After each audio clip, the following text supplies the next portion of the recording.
Je passe maintenant la parole à Maorchi. Merci, Monsieur le maire, mes chers collègues.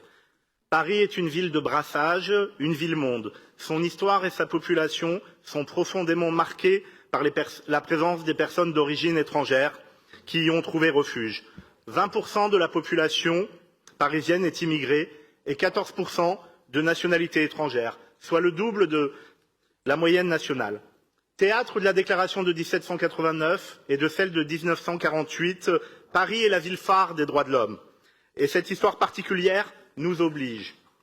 Ville symbole du vivre ensemble et de l'idéal de tolérance et d'inclusion, nous ne pouvons pas tolérer de discrimination. Dans un contexte national de montée des discriminations et des discours de haine, dans une France où un candidat aux plus hautes fonctions se permet de désigner les étrangers comme bouc émissaire de tous les maux et de théoriser l'inégalité des sexes, l'infériorité des femmes. Dans un contexte social de montée des inégalités, nous devons plus que jamais investir dans les politiques d'égalité. Les questions d'égalité sociale et territoriale à Paris sont loin d'être des questions anodines ou théoriques. Elles se posent concrètement dans la vie quotidienne de chacun, dans l'accès à un emploi, un logement, un service, un loisir. C'est pourquoi elles sont traitées dans une démarche globale et réflexive. Paris s'engage pour l'égalité comme employeur, mais aussi auprès du public qui s'adresse à ses services. Paris s'engage pour diffuser une culture de l'égalité pour toutes les Parisiennes et tous les Parisiens.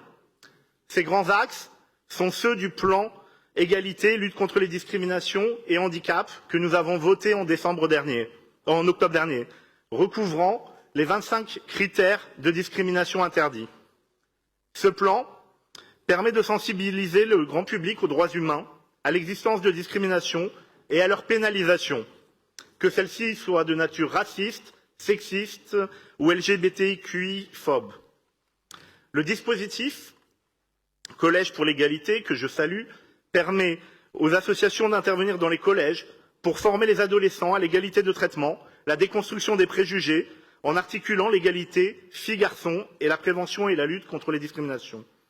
La ville a ainsi initié une démarche globale en faveur de l'égalité femmes-hommes, approche qui est complétée dans ce budget par une démarche de budget sensible au genre.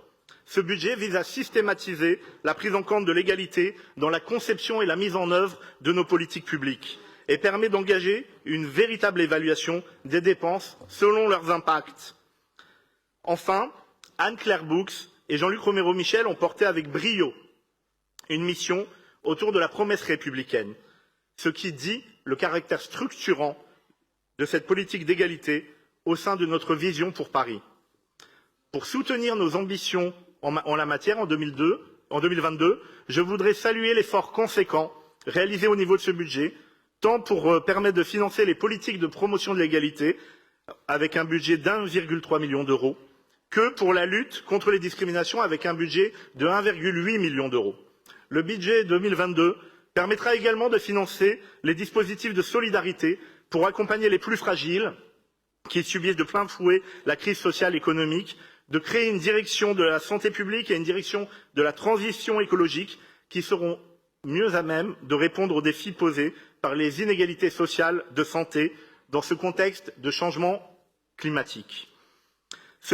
Il renforce par ailleurs les politiques publiques d'accessibilité, puisque en matière de handicap, le budget va connaître une hausse de près de 5 millions. Il passe à 13,5 millions d'euros et sont inscrits ainsi pour couvrir les travaux de mise en accessibilité des équipements municipaux, en plus de la création de places d'hébergement et du soutien de l'habitat inclusif. Dans cette démarche cofinancée par la Caisse nationale de solidarité pour l'autonomie.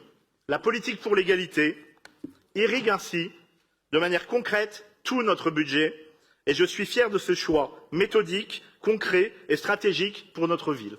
Je vous remercie.